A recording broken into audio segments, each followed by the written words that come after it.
Hello, everybody. My name is Carlos Gutierrez. I'm the co-founding executive director of Cinema Tropical, and with Cecilia Barrenuevo, co-programmer of Neighboring Scenes, the sixth annual edition of this film festival, presenting some of the most interesting Latin American cinema of the recent years. And it's a treat to have a very special guest today, because we're also celebrating, as part of Neighboring Scenes, we're also celebrating the 20th anniversary of Cinema Tropical.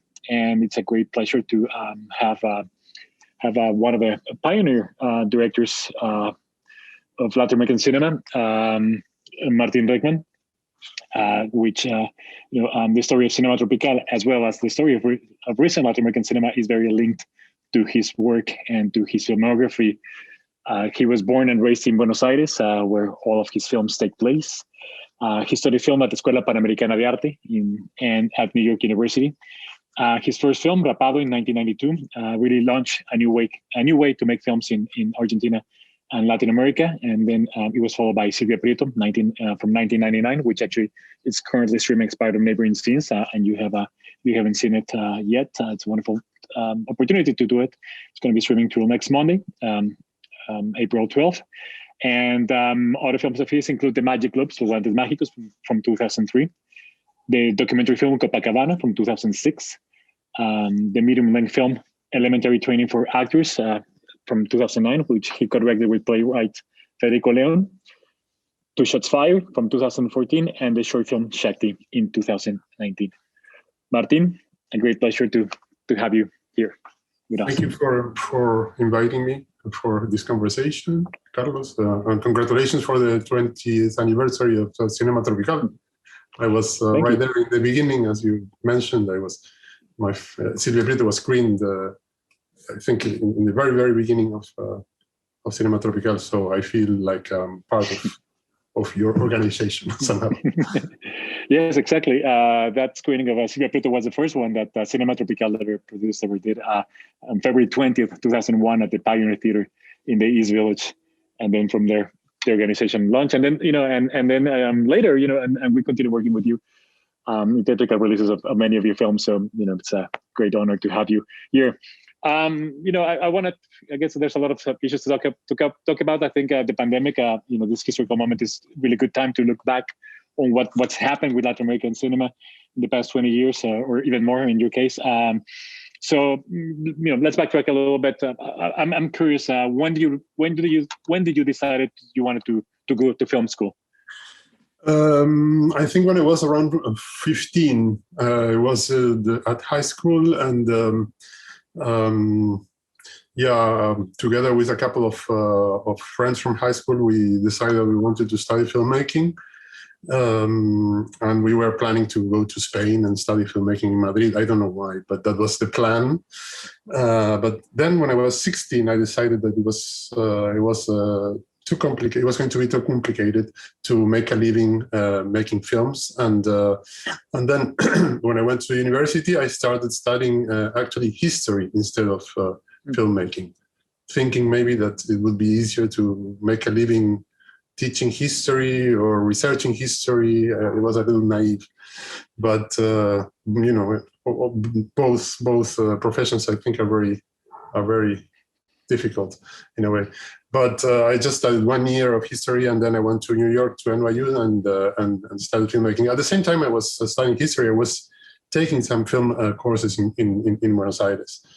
But actually, I think that my film education started before that, when I was around 13. Because after school I was going to the Cinemateca de Buenos Aires many afternoons to watch like I don't know, Potemkin or other silent movies, or the classics, American classics or French classics or Italian classics. And many times I didn't understand what I was watching, but in the program they mentioned that those were like for Potemkin, it was like the best film ever made. So I was convinced that it was the best film ever made because of what was written there, not because of what I saw. But at the same time, I was shocked about the film because it was so poignant and powerful. But I really didn't know how to judge the films I was watching. I think I learned to appreciate films not with my brain but with my senses somehow. And also, and how did it? Sorry. Yeah. No. At the same time, in my high school, there was like a film club every Friday, which was very well curated, and there were guest Argentinian filmmakers coming to present their films, and all those things. So I had a film education from early on. And how did the opportunity to go to NYU happen? And I know it happened in two separate years. Can you tell about your experience at NYU? Yes, of course. Yes, sure. I went to NYU first in 1981, and I took a course that it was on the second year, because since I had made some film courses in Argentina, they gave me credits for those.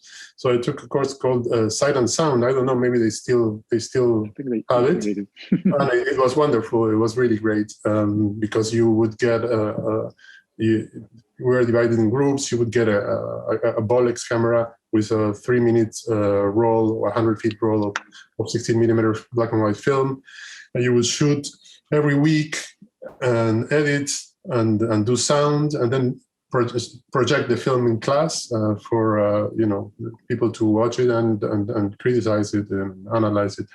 And it was a great way of learning for me. It was fantastic. It was a whole year.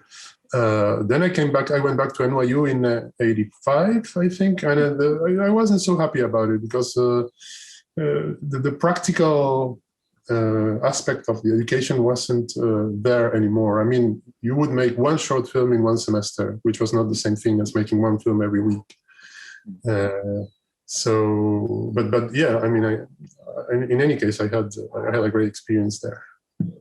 And I was going to Lincoln Center all the time, to the New York Film Festival all the time. No, every time there was the New York Film Festival, I was there.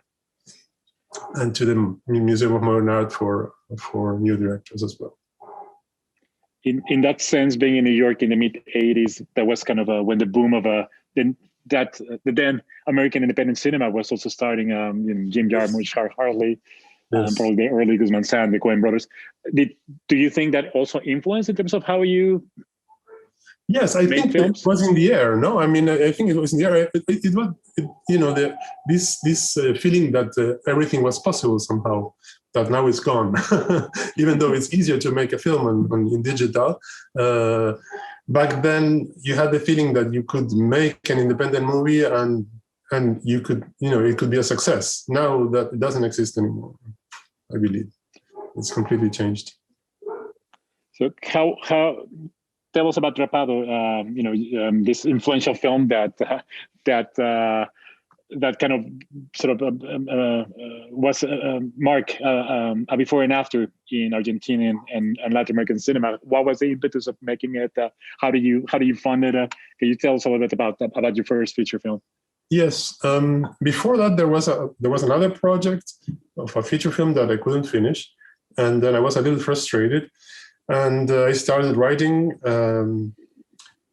At that time, I started writing literature, short stories, and I wrote a short story called Rapado, and I thought that I could develop that short story into a screenplay. I did, and then I tried to fund the film, and it wasn't easy at all. At that time, there was hyperinflation in Argentina. I decided to go away. I went to Spain finally, and I tried to raise some money for my film because Televisión Española, the Spanish TV broadcaster, was financing Latin American films. But just when I arrived, they stopped the program, so I couldn't get any funding there. But I got some money from the Huberwalds Fund in Rotterdam, from the Rotterdam Film Festival. It was like something very, very strange that happened. At first, I went to Paris, and there I met an Argentinian filmmaker, Edgardo Kosarinsky, who is a very well-known filmmaker he started in the 70s. He's from a previous generation, and he was really nice. And he told me, if you go to the Netherlands, just go to Rotterdam and see Marco Müller, because they started a foundation there that they where they finance somehow, or they give some help to films from the from the southern hemisphere, or the third world, or whatever you call it, from the countries that are not very rich. So I went to see Marco Müller, and those were other times, not these times, because I went to his office. I introduced myself. He was really nice, and I told him I have a project. It's a film that I want to shoot in Argentina. It's called Rapado, and here's the script. I put the script on his desk. He looked at the script and he said, "Well, in 2 weeks you will have $15,000." I said, "Okay, thank you." He hadn't read not even a synopsis of the script, and he didn't know me. It was a mystery. I don't know. I still don't understand. Then the following day, I met him at an opening in Rotterdam, and he told me, "I read the script. I really like it. I open a bank account," and I opened a bank account in the Netherlands. And 2 weeks later, I had the $15,000 there, and that made me. Those were that money was for development, but I used it actually for starting for the budget of the film, because it was a very low budget film. Sure. That was the beginning. It's a longer story, but we can talk about other things. Well, a couple of things. And let me backtrack also. I failed to mention in my introduction that also Martino is a very accomplished writer as well, and also that you share that with Edgardo Kozarinsky. Both are It's true. Right. Both have mastered both film and literature, and I feel at home on both art forms, and I'm going to get to that a bit later. But before that, Rapado had very little dialogue, so I'm curious, how long was the screenplay for Rapado, which was also kind of very impressive. Because also, yeah, I think it was around 60 pages. So I don't know. It was short. The film is short, also. It's 72 minutes. It's a short feature. Yeah. That's one of the main characteristics, that it has very little dialogue up until then. I guess I would say Latin American cinema would overuse dialogue, or they were very heavy-handed in terms of dialogue, and your film kind of breaks completely from that. Yeah, I made a short film before in between my two NYU. How do you say? My two NYU years. It was in '83 that I made it in Buenos Aires, and it's a 30-minute film, and there's almost no dialogue. For me, it was very difficult to make my characters talk. I didn't know how I wanted them to speak. I didn't like the way people spoke in Argentinian movies, and I had the feeling that I had to reinvent the way my characters speak. I knew that the language that you speak in cinema is not the same language that you speak in the streets in normal life. I knew that you had to somehow change it. But in the very beginning, I decided that I wasn't going to use dialogue, because I wanted to learn that little by little, and I wanted it to be organic, not just to impose it on the film. So if you watch my filmography, if you could call it filmography, Doribel Bacasa is the first short I made, and there is almost no dialogue. In Rapado, there is a bit more dialogue and a bit more humor also. And in Silvia Prieto, there is even more. In Los Guantes Mágicos, even more, and it's faster and more humor. And then and that's the way it went. So I try to feel comfortable about how my characters spoke before I made them speak. I believe Rapado was never theatrical release, or at least at that moment, and it was basically had a very it was very little seen, but it became a kind of a cult film, particularly among young filmmakers. When did you realize that the film was so influential, that became influential for younger filmmakers? How much later? I was always surprised when people. I think the first screening in Buenos Aires was in '93. The film was finished in the beginning of '92. The first screening was in '93 in one festival. They were supposed to show another film, and they couldn't get it. And then they called me urgently. Do you have your film? Yeah, I showed it, and I never wanted to show it because I thought that there was no audience for that film at the moment, that the film was not, it's not that I thought that the film was too advanced or anything. I thought that there was no audience. I mean, the people who went to the movies in Buenos Aires at the time, I thought were not watching the same movies I was watching, so they were not going to be in tune with my film. So I wasn't really interested in showing it. But then I said, okay, I want to show it to the crew at least and to my family. And then I accepted to show it in this festival. And I was surprised because 2 or 3 guys came after the screening and they were really enthusiastic. And I thought they were joking, but they were really, it was true. I mean, they were really enthusiastic about the film.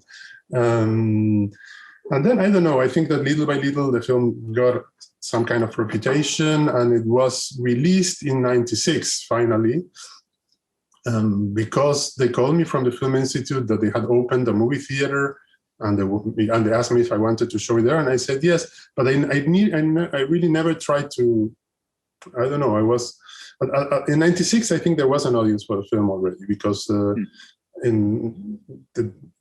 we had the Mar del Plata Film Festival that created a certain audience, and also a lot of film schools in Buenos Aires at the time. And so there were a lot of film students. There were 2 new film magazines, El Amante and Film. So people were more into into films that were not like mainstream.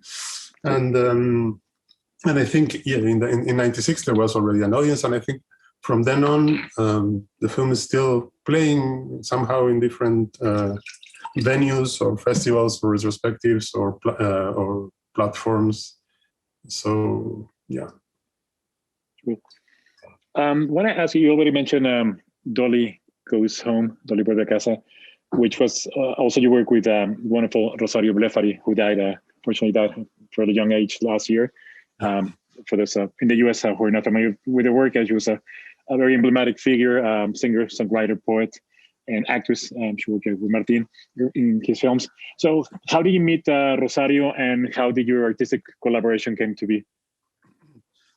And also important to mention that she's also the protagonist of Silvia Prieto. She plays the main Silvia Prieto. She's the protagonist of Silvia Prieto. I met her.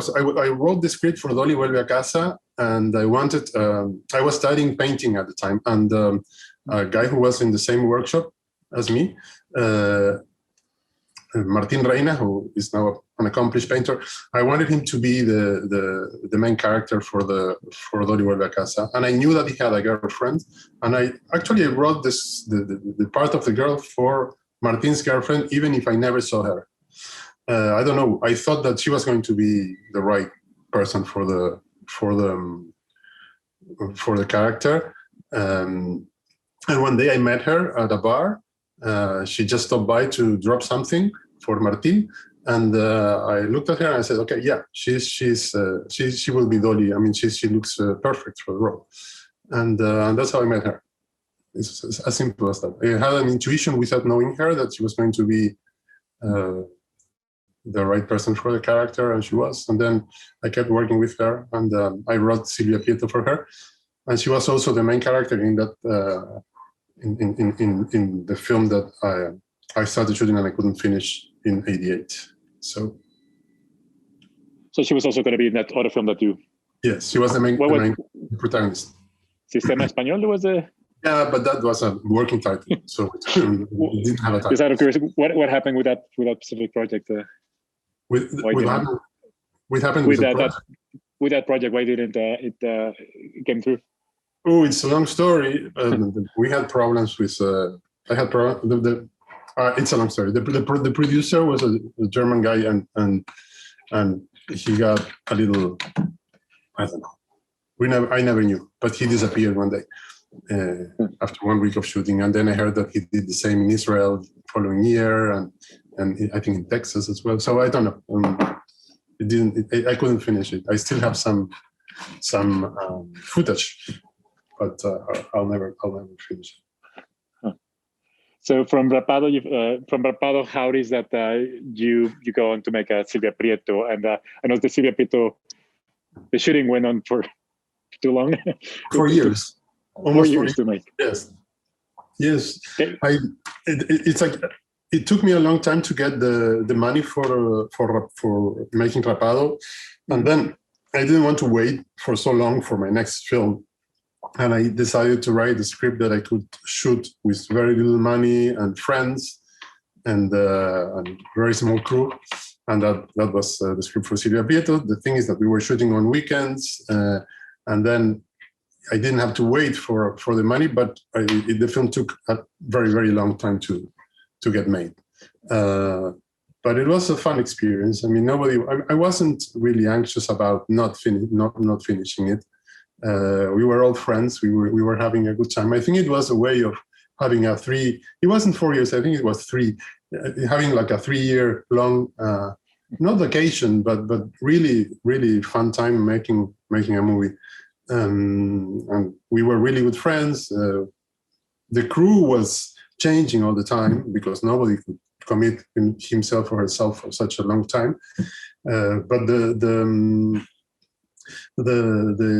DOP and the focus puller were the same, Paula Grandillo and Albertina Carri. Albertina now is an accomplished filmmaker. And an assistant director was Julia Solomonov, who lives in New York, and she's also an accomplished filmmaker. And now she's head of NYU film program, graduate school. And Iberneri was also. Who? Ana Iberneri was also in the Ana Iberneri was there too. Many filmmakers. If you look at the credits and you know something about new Argentinian cinema, you will see that many of the filmmakers work in the film at some point. So it was Adrián Caetano also was an assistant. Oh, really? I never knew that. Okay. Yeah. No, it was fun. So who accompanied you besides the cast? Who accompanied you through the Paula Grandillo, the DOP, Albertina Carri, Nestor Frenkel, who is also an accomplished filmmaker now, who was doing the sound, and Javier Taca, who was doing the sound. Those were, I think, the 4 people who stayed from the beginning to end. And Nestor, the sound person, was also the owner of the flat where Silvia Prieto lives and that was around the corner from my house. So everything was around the corner from where I lived. The lighting, equipment, and everything was in my house for 3 years. In the living room, I mean, there was no space to walk because at the time things were heavier than now. I mean, now the equipment is lighter. At the time, you had heavy tripods and heavy lights. So it was living with Magic Gloves, we still shot it in 35, right? Or was it already? Yeah, Silvia Prieto was the Super 16, Rapado was 35, and Magic Gloves was 35. Silvia Prieto, that you can see in the Lincoln Center program in Neighboring Scenes, was shot in Super 16, and at the time it was blown up to 35.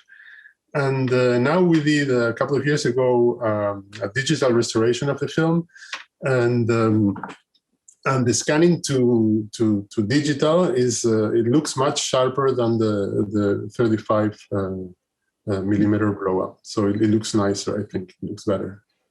That was the idea, to screen the film in the Walter Reed Theater with a new restoration, but a pandemic happened, so sadly we're streaming the film on. But here's a compromise to the commitment to show the film on the big screen and with you hopefully later this year or next year. I really hope so. Would be nice. Silvia Prieto premiered, if I'm not wrong, on January 1999, Sundance, and then Berlin. Yes. And then around those years, 98, we're talking about Pisa Birre Faso. Mm-hmm. Mundo Grua, Pablo Trapero was from 99, the same year. And then 1 or 2 years later, La Ciénaga, Baile Cruz Martel, La Libertad, Lisandro Alonso, which you also were involved as producer. Bolivia, by Adrián Caetano, you already mentioned. And all these kind of the work of this generation, which of course came with a very strong force, was labeled the new Argentinian cinema. I'm really curious, how do you feel it at the time, and how do you also feel it? How do you see it 20 years later? Well, at the time it felt great, because before that, when I made Rapado and Dori Vuelve a Casa, I was completely alone. I mean, I didn't know. As I told you, I felt that there was no audience for my film. So imagine if there was no audience, there were no colleagues that I could talk to about cinema. But when all these people started making movies, I felt that I was not alone anymore, that I could have a conversation about movies, that my movies would, my movies were somehow connected to other movies, and there was like a kind of a family.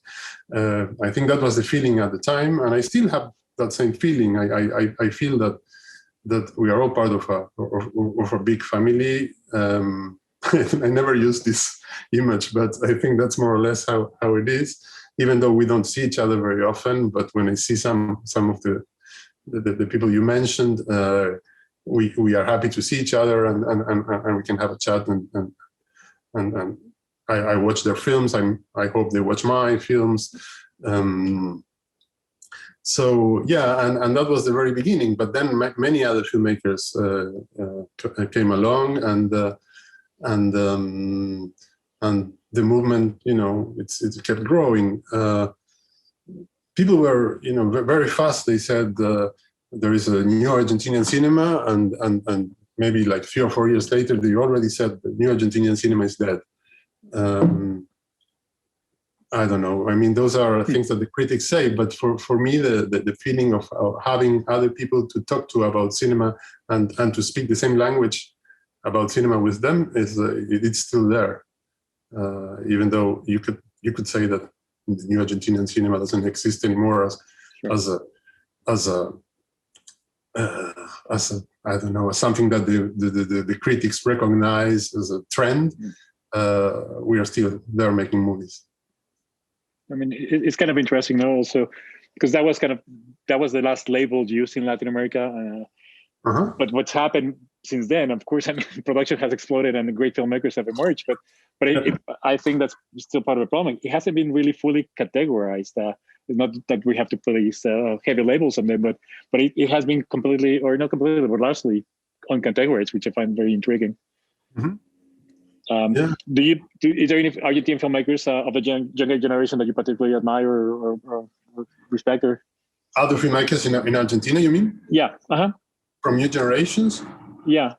Yeah, there are. I can't think of right now, but there are many filmmakers. Well, Matias Piña. I mean, there are many filmmakers that I like and I admire, and I think they're doing great work.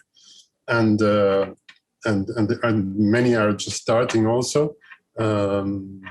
Yeah, I mean, yeah, I don't. Yeah, it's still there. I mean, we are still discovering new filmmakers every year, I think. Yeah. I mean, in many ways, I guess we can categorize your cinema as kind of an anti-Latin American, at least in terms of what is expected internationally of Latin American cinema, and probably even more so 20 years ago, 22 years ago, when Silvia Prieto premiered. That in terms of there's like still very, very hegemonic tropes of what Latin American cinema should be in terms of highly political or exoticized, and and your films is kind of the opposite. You're talking about the urban globalized experience of certain generation. You also twist your stories in terms of nothing extraordinary dramatic happens in your films. We follow kind of the characters in their everyday lives. So how has been this kind of contrast in terms of how your films have navigated the international film circuit?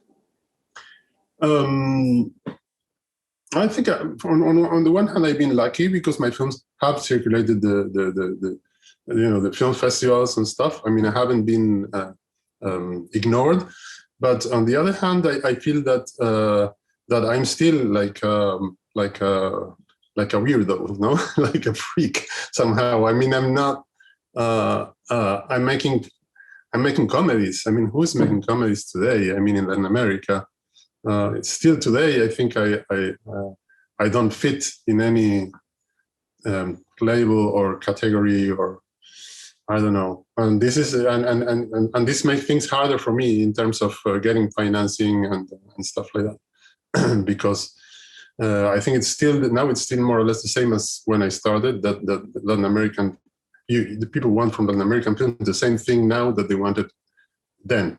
Highly politicized movies or things that are exotic. So this hasn't changed. That's crazy, that with all this production, with all the filmmakers, with all the, it hasn't changed that much. Yeah. Actually, and before we just continue, I just want to, as the participants, we already have one question in the Q&A, but if anybody else wants to chime in, we'll incorporate it and the questions into the conversation. I'm very curious, Martin. You've mentioned that Hollywood films as kind of a inspiration for your work, particularly screwball comedies. Can you tell us a little more about that link? Oh yeah, it's like the world of the screwball comedies for me is a world that is kind of real and unreal at the same time, and that's more or less the feeling I wanted in my films. I wanted my films to be real, and at the same time, I mean, like I wanted the feeling that everything may happen in my films, but I didn't want to make science fiction.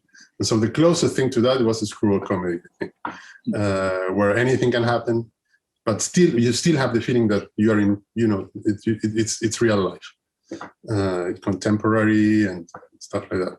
And this is the first thing I saw about screwball comedies that I liked, and I wanted to have some kind of connection to that.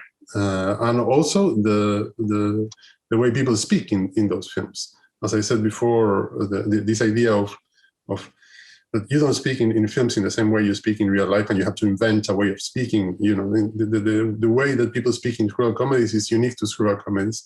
The speed in which they speak, and somehow I also felt a connection there. So they are very important. But actually, I think I got to see screwball comedies later than I got to see some European or Asian movies that also influenced me. It's not like my first influence. And I got to see other North American classics before screwball comedies, like westerns and thrillers and film noir and that. I think I came late to the screwball comedy. Can you talk about sort of your relationship to humor? I personally find your work very humorous, and the use of humor is very precise in your films. Not the typical comedies, but a very tightly constructed. Can you talk about your idea of humor? Because I know you also have your own perspective with your own work in that sense. Yeah, I don't think I have an idea of humor. I just like to write scenes that make me laugh, and I think that's it. I don't have a particular idea of humor, right? It's not like I have a model on which I write my scenes. I at one point I could go in different ways when I started making movies. Like in Dolly Vuelve a Casa is a film that is very contemplative. Is that a word that you use in English? Contemplative? Mm-hmm, sure. Yeah, contemplative. It's very slow-paced and no dialogue. But then when I started using dialogue and I started and my film started to have more speed, I don't know, somehow the humor got into the films, and it stayed there. I can't get rid of humor in my movies, even if I try now. I enjoy writing scenes that make me laugh, and because I have the feeling that there's going to be an audience laughing with me in those scenes. I think it's a way of making my scenes and films alive. So instead of going into the contemplative way, I went into the more fast and humor way. Somehow it happened. But I could have been like an art house director, and I am not. In that sense, your films have characters or the humor in your films has characters as deadpan. I guess going back to we mentioned Jarmusch at the beginning, but also I guess where the humor is in the contrast between what the characters are doing and the situation, and that's also kind of a interesting kind of link also to television, to American sitcoms. Mm-hmm. Yeah, well, in the films, what happens is that my characters are not very conscious of what's going on with them. Actually, they don't think, they are not self-reflective, and maybe that's why they are victims of situations sometimes, and sometimes that's where the humor comes. But the humor is also in the dialogues, and in the speed of the dialogues, and in the way somehow one character replies to what the other character said in a way that is not expected, and in the use and the play of words also. Sometimes, like in Silvia Prieto, when you have characters that are named as objects and objects that are named as characters. All those things, I think that make a particular kind of humor somehow, if I try to describe it. Sure. In that sense, I think Silvia Prieto, also the Magic Gloves, and of course, we're way ahead of their time in terms of, for me, it's also your films are, or I read them as a criticism of late capitalism, and Silvia Prieto and Magic Gloves were made before the iPhone and the apps, where the relationships with human connections are interchangeable as objects, when many of your characters are medicated to cope with everyday life, and there's a sense that you have to be an entrepreneur, which has been exacerbated in these 20 years in Silvia Prieto. So I mean, I find it very, very interesting, that connection also kind of with the historical moment that we're living in terms of globalization and this moment in sort of economic time. I don't know if you see it that way, or yeah, it could be. I don't know. I'm like my characters. I don't think too much about myself. I don't reflect about what I do. I don't think about the films, the meaning or the projection of the films I make. I usually don't watch them again. I'm just living in a constant present, like my characters somehow. I'm not like my characters, but I have a lot of similar features. In that sense, how do you work with your actors? Because I know you're like very what would be the word, systematic in terms of how you work. So I'm really curious how you work with your actors, and also I think it's interesting to know that you, for the most part, you work with the same group of actors. Many of you with many actors, and there's at least a few of them that have worked in most of your film. No? Some of them reappear, and sometimes I write roles for them.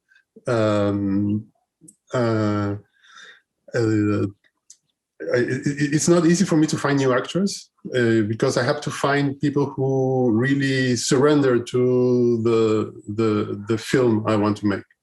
And actors many times want to stand out, and I don't want anything to stand out in my movies, not even not the lighting, the acting, or the music, or anything. I just want everything to be functional to the film itself. And sometimes actors don't understand that, and it takes a while to find the right people for my movies. I'm not talking against actors. I'm just saying that I need particular actors for my film that understand that they are just part of something, and not in the front, but at the same level as everything else.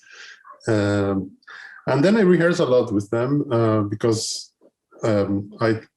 I want them to respect the lines I wrote, and the rhythm of those lines, and the speed of those lines, and because everything has to have a certain music, and it's like a machine that needs to work in a certain way. So we need to rehearse a lot just to get that, and when we get that, there is a lot of freedom for the actors to work their characters and to and to you know to do their métier. But before that, we need to have like a base, which is the dialogue that needs to be done in a precise way. Which is a good little way to one of the questions, and to talk about how you combine both your literary work and your film work.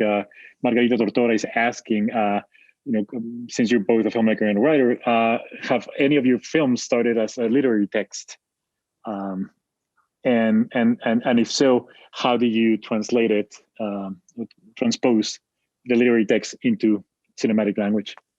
Rapado started as a short story that I wrote, and the film is basically the short story. It was my first book. In my first book, I wrote short stories as if they were film scripts somehow.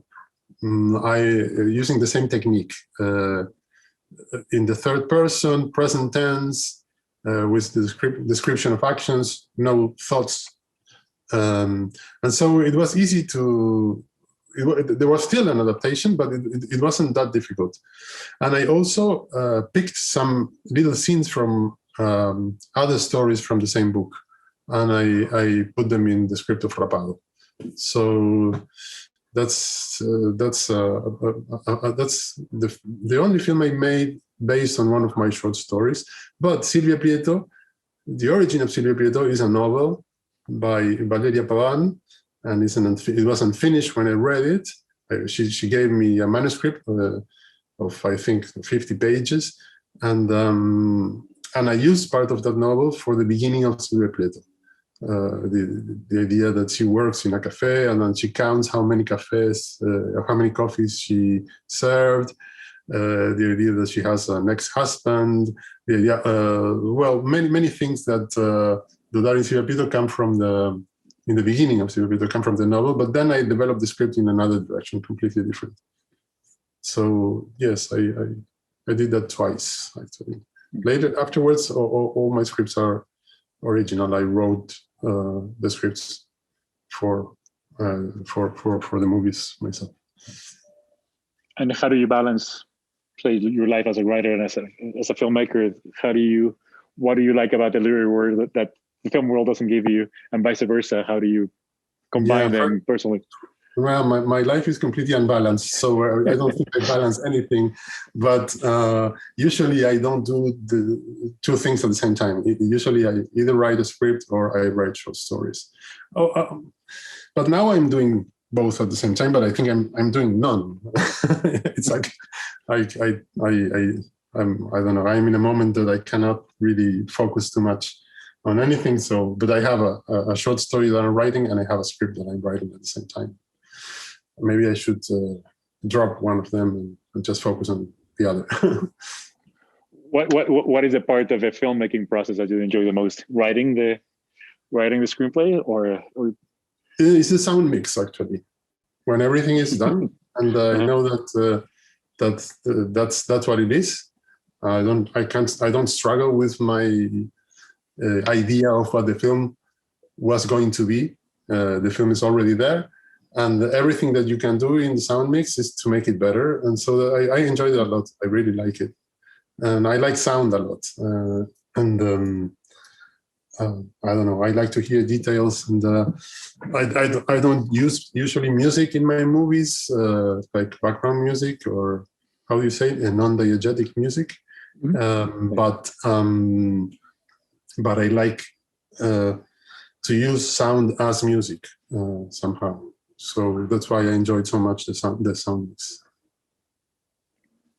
But the sound mix of Rapado was very frustrating because we didn't have any money, and I went to a place to mix the sound of the film, and we started looking at the film.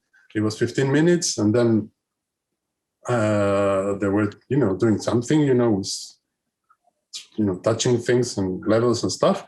And I said, okay, now let's go back and start. And I said, no, this is already done. And we had one day to mix the film. That's all. It was impossible. It was terrible. Can you talk about the use of camera in your films? It's because it's very interesting how you used in a very functional way, but in a very exact way. Like, the camera itself doesn't attract attention. Everything is function based on particularly on the screenplay and particularly on the dialogues. So can you tell how you work with your DPs and in terms of establishing that that style? Yeah, it depends. Sometimes for some films I did storyboard, and I was thinking ahead of time how I wanted to shoot every scene and this and that. But later on, I don't know why I'm not doing storyboards anymore, and I'm just deciding how to shoot on location at the moment of shooting. I think that's because I rehearse so much with the actors that I want to leave something open to the moment, maybe. Yeah. And the way we work is that we try to find, well, for the camera position, it's very simple. We try to find a camera angle that would work for the scene, and then the DOP puts the camera there, does the framing, and I look at it, and maybe I tell him or her to correct it a little bit, and that's it. It's not. I mean, it's not. There is no mystery. The mise en scène is also very simple. I usually don't do camera movements. Very little camera movements. Sometimes pan shots following a character. But I don't want the camera to call attention to itself. I mean, I think that's basically what I don't like. I like the camera to be objective and to observe what's going on in front of it, but I don't want it to be a protagonist. I just I like it to register what's going on with the actors. Another particularity of your films that's what I'm very intriguing is how they're not necessarily character driven. Of course, we have a protagonist, but they rather become like choral films in which secondary characters also might play a more lead role than even the protagonist. That you basically, it's very interesting how you combine your characters. Can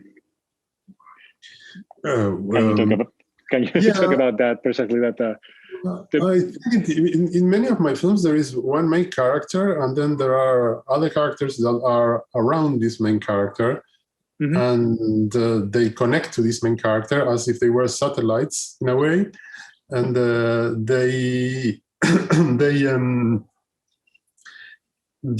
make the story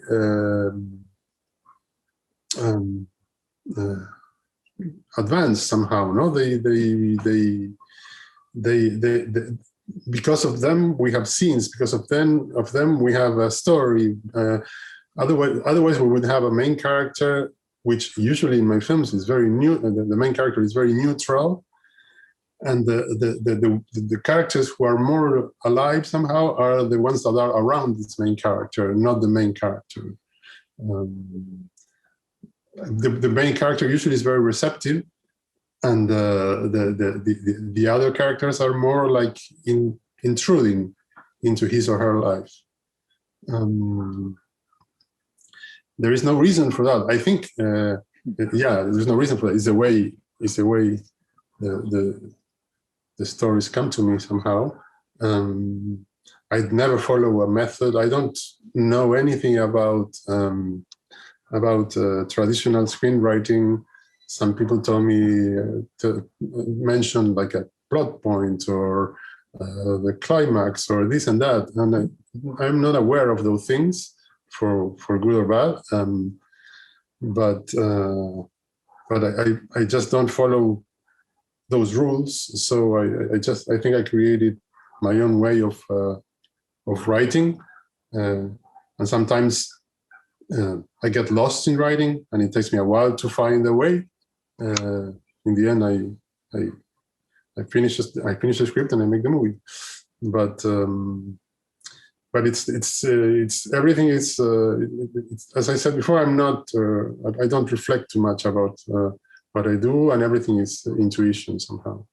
Still today, I try. I want it to be intuition because otherwise it would be too like dry and dead somehow. No, I think intuition. The way by working with intuition, things are more alive somehow. What is amazing is that basically, I mean, you create, of course, these very peculiar universes, and reading your short stories and watching your films, just basically you recreate the same universes in both formats or both artistic. How do you manage when you're writing short stories? I would call it a limitation. I'm just one person. I can't be two. It's like yeah. It's in any case. I mean, the short stories are a little different than from the films. I mean, the world is the same, but in the short stories, you can read what the characters are thinking many times. There is more self-reflection than in the films. I believe, and I am not limited by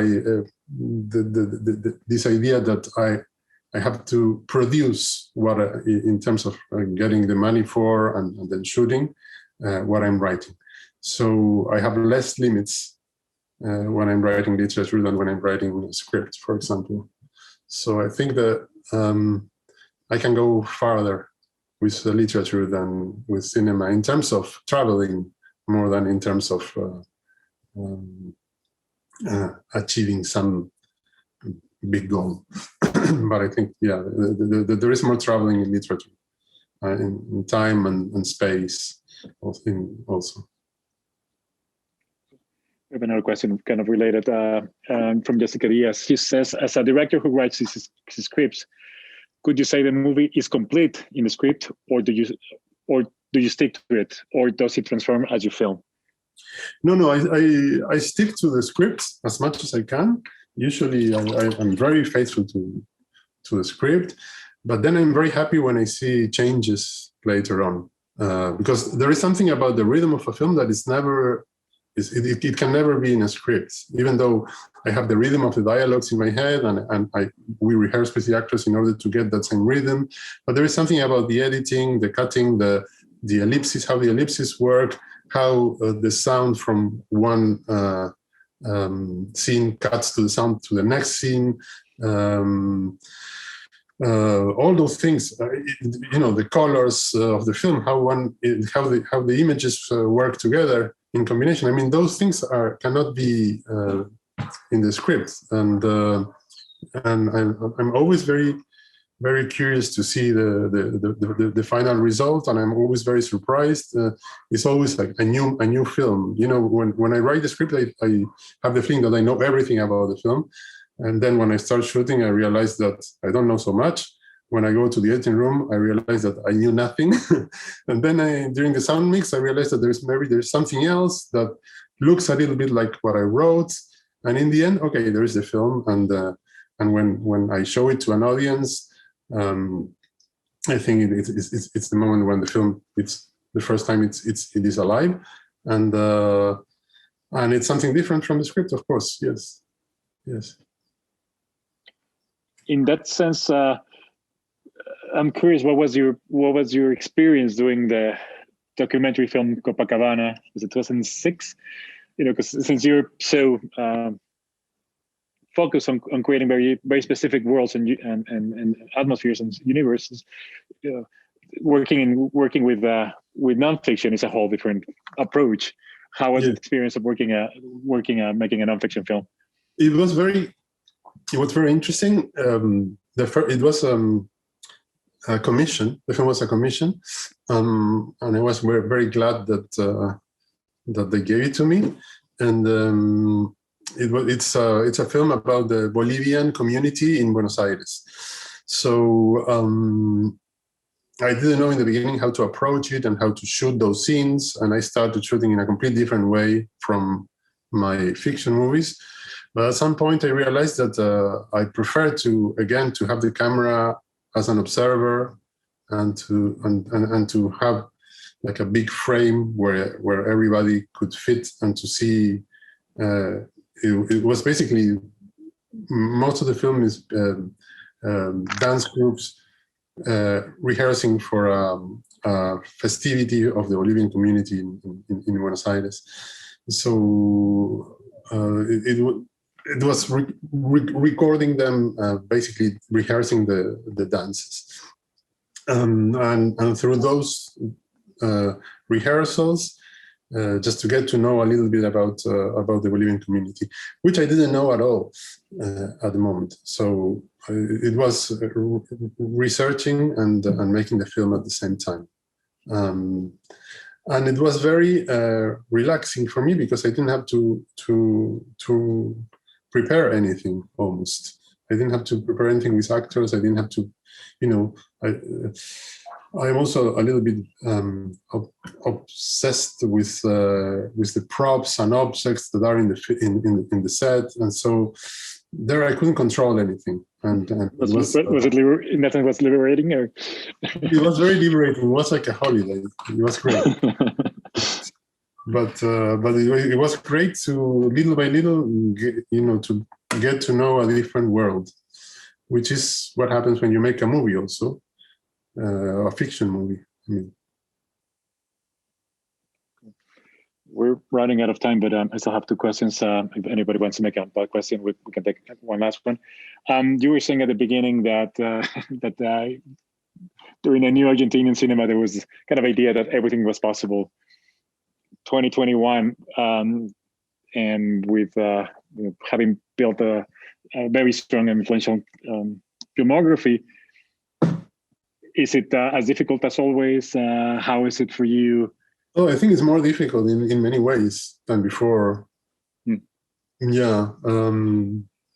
The production aspect? The production aspect is becoming more difficult, yes. It's becoming more difficult. Or maybe it's the kind of projects I'm involved with right now that are a little bit complicated. But yeah, it's not easy at all. It's not easy at all. I don't know. It's more a world of series than films now, no? I think, for Latin America at least. And the idea of a filmmaker as an artist, I think it's almost gone. You don't think as filmmaker as filmmakers as artists anymore. I have this feeling. I don't know. Or maybe for very few, or for filmmakers who make really art house movies that are very clearly arty. When you are not making an arty movie, you are not an artist anymore. Before, I think it was more flexible. But right now, I have the feeling that everything is very, I don't know how to call it. Yeah, like maybe conservative, or the contrary to progressive, regressive. That's my feeling. And in that sense, how has the pandemic affected your work? And I heard that you were doing a film, a documentary film, also during this year. Yeah, I started doing a documentary film during the pandemic here last year, in like in May or June last year, about the delivery guys from the apps, because there was like really an explosion of them when everything was in lockdown, and I wanted to record the moment, and I was interested, and I had the idea of making this film before the pandemic, but when with the lockdown and everything, and I decided that I had to start shooting. So we started shooting last year, and we are still shooting. It's taking a while. Most of these delivery guys are from Venezuela, so I'm also trying to portray in a certain way the experience of the immigrants from Venezuela in Argentina, and the idea is to do a second part of the film in Venezuela itself. So as the place where all these guys come from. And at the same time to take a look at a country that is kind of a mystery in a way, because we just hear about it I hear about it from the media, or now also I hear stories from these people we are shooting, but I really want to go and take a look at it and see what I can do with a camera there. So, well, in that sense, I guess Venezuela is coming every time there's elections in Latin America. Now that in Peru and Ecuador, like, we don't want to become Venezuela. Like in every election in Latin America these days, Venezuela is taken as example for many politicians as a kind of a trope for what the country can become.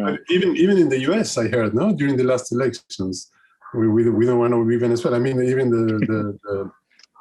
the Republican Party was in some places, I think in Florida, were saying that the Democrats were going to turn the U.S. into Venezuela. Into Venezuela, yeah.